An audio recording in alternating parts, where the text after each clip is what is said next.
Olá pessoal, sejam bem-vindos novamente aqui ao Softball Brasil para falarmos sobre nutrição.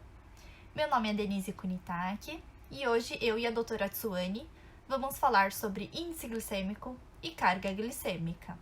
Mas o que são esses dois? Índice glicêmico é quanto um determinado alimento vai fazer com que a minha glicemia suba, ou seja, o açúcar do meu sangue. Vamos fazer aqui um exemplo. O pão integral possui um índice glicêmico menor do que um pão branco. Isso porque o pão branco vai fazer com que a minha glicemia suba mais rápido em comparação ao pão integral. E o que faz com que um determinado alimento tenha um baixo índice glicêmico? Normalmente são alimentos que possuem um menor teor de carboidratos e maior teor de proteínas e gorduras em sua composição. Por exemplo, oleaginosas, abacate, carnes em geral. Esses alimentos possuem um baixo índice glicêmico.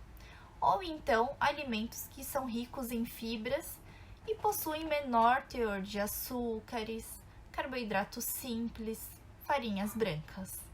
Uma outra forma de nós reduzirmos o índice glicêmico é nós misturarmos alimentos de alto e médio índice glicêmico com alimentos de baixo índice glicêmico. Isso diz respeito à carga glicêmica da refeição. Por exemplo, se nós misturarmos uma banana com aveia, que é uma fonte de fibras, e cacau, nós teremos um lanchinho de baixo índice glicêmico. Ou então, um lanche, Fizermos um lanchinho de pão, uma fonte de carboidratos, então ele possui um médio, alto índice glicêmico, dependendo do pão que você escolher, junto com frango e uma salada. Então, nós vamos ter uma refeição de baixo índice glicêmico e carga glicêmica. Oi pessoal, aqui é a Tsuane, nutricionista, e dando continuidade ao que a doutora Denise estava explicando até agora, por fim a gente vai tentar colocar quais são os aspectos relacionados a esse índice glicêmico, essa carga glicêmica, com a nossa saúde de forma geral, né, e também relacionado ao nosso desempenho esportivo. Quando temos no dia a dia refeições com alto índice glicêmico, ou seja, refeições que vão fazer o açúcar do meu sangue subir de forma muito rápida, isso vai gerar picos de glicemia dentro do nosso organismo, tá?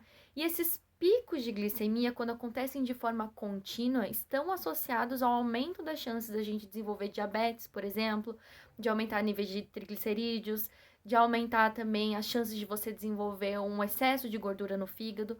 Está associado ao aumento de inflamação de forma geral e também ao desenvolvimento de outras doenças, principalmente de origem metabólica. Bom, o que acontece? Quando a gente tem um excesso de açúcar sendo jogado aí de uma só vez para dentro do organismo, e você basicamente não utiliza esse açúcar, né, não utiliza essa glicose, ou seja, você não queima isso na forma de energia, por exemplo, o organismo ele começa com o tempo a ter uma dificuldade de colocar esse açúcar, essa glicose para dentro das células.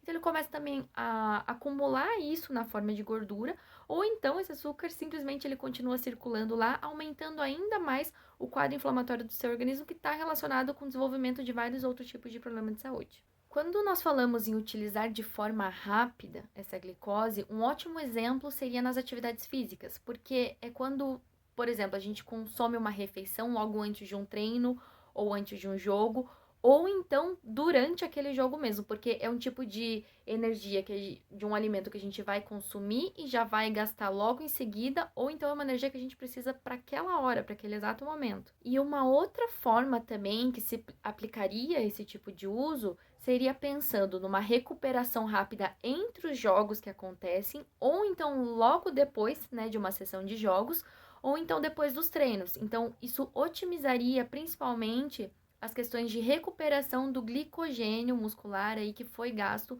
durante esse exercício, esse treinamento. Bom, e alguns desses alimentos que de repente a gente poderia estar utilizando aí tanto antes de um treino, antes de um jogo, até mesmo durante o jogo, poderia ser o suco de uva integral, ou algum outro suco de fruta, mel, banana ou frutas em geral, frutas mais doces, sem tanta quantidade de fibra.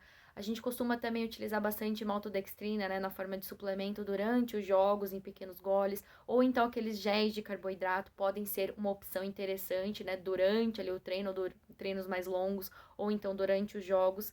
Então aí tem uma série de opções que, dependendo do contexto, sim, podem ser aplicados dentro de uma estratégia nutricional visando a questão da nutrição esportiva do melhor rendimento. Mas, né, como de costume, a gente gosta de deixar aquele recadinho final para que vocês sempre procurem um profissional de sua confiança, procurem um nutricionista que possa te ajudar com essa questão da alimentação, da relação entre os alimentos, da combinação ou não com suplementos e principalmente a forma correta de utilizar isso para você, pensando em você, na sua individualidade bioquímica. Né? A gente não consegue pensar em nutrição esportiva deixando de lado a questão da saúde, né, do atleta. Então, mais uma vez a gente quer agradecer a vocês, né? Fiquem ligados aí com a gente e acompanhando, porque logo logo aparece aqui mais um conteúdo bem interessante sobre esse mundo tão incrível que é a nutrição esportiva relacionado ao softball e o beisebol. Beijo!